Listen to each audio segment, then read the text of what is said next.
And Kavya, మనం ఇక్కడ తెలంగాణ ముఖ్యమంత్రి రేవంత్ రెడ్డి స్పందించిన తీరును కూడా మనం ఒకసారి డిస్కస్ చేయాలి. ఈ అరెస్టుకు సంబంధించి నా జోక్యం లేదు, నా ప్రమేయం లేదు, చట్టం తన పని తాను చేసుకుపోతుంది అంటూ కూడా చాలా క్లియర్ గా తెలియజేయడం జరిగింది. ఎలా చూడొచ్చు అనొచ్చు? ఇది చూసిన తర్వాత కొంతమంది ఇందులో రాజకీయ కుట్ర దాగి ఉంది అనే కోణంలో కూడా మాట్లాడుతున్న నేపథ్యంలో ఎలా చూడాలి?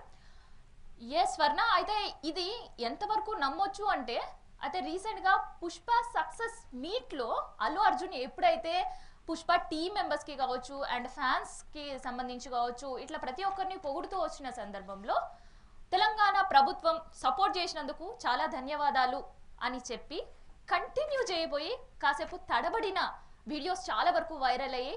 అంటే అక్కడ ఆ వైరల్ అవుతూ కూడా ఇంకొకటి ఏం కనిపించింది ఆ వైరల్ అయ్యే న్యూస్ లో ఏంటంటే, ప్రజెంట్ ఉండే ముఖ్యమంత్రి పేరు అల్లు అర్జున్ మర్చిపోయాడని చెప్పేసి ఒక న్యూస్ కూడా వైరల్ అయింది. సో ఆ వైరల్ అయిన ఇష్యూ అండ్ వెనువెంటనే ఇప్పుడు అల్లు అర్జున్ కి సంబంధించిన అరెస్ట్ పర్వం ఇదంతా కూడా చూస్తుంటే ఇది ఒక కుట్ర కోణంగానే భావిస్తున్నారు. అండ్ దాంతోపాటు ఈ న్యూస్ వైరల్ అవ్వడంతో కావాలనే సర్కారు దగ్గరుండి అరెస్టులు చేయిస్తుంది అని కూడా అంటున్నారు. కానీ ఈ విషయం అయితే కొంత అవాస్తవంగానే మనం భావించాలి.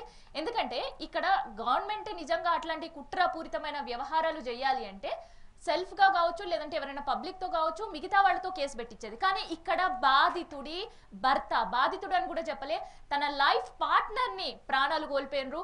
సో తనే స్వయంగా వెళ్ళి భాస్కర్ రావు కేసు పెట్టిన పరిస్థితి. సో కేసు పెట్టిండు భాస్కర్ రావే కాబట్టి సో మనం రాజకీయ కుట్రగా చూడాల్సిన అవసరం అయితే దీని లేదు. కానీ దీంట్లో మాత్రం నిలువెత్తు నిర్లక్ష్యానికి ఒక నిదర్శనంగా కూడా మనం చూసుకోవచ్చు. ఎందుకంటే కాస్త నిర్లక్ష్యంగా ఉన్నా అది ప్రాణాలను తీసే పరిస్థితి. ఒక కుటుంబం నుంచి ఒక మహిళను, ఒక అమ్మను, మిగతా కుటుంబ సభ్యులకు అందరినీ కూడా దూరం చేసే పరిస్థితి. సో రేవతి మృతి పట్లనే ఆయన భాస్కర్ రావు ఇట్లాంటి డెసిషన్ తీసుకున్నారని కూడా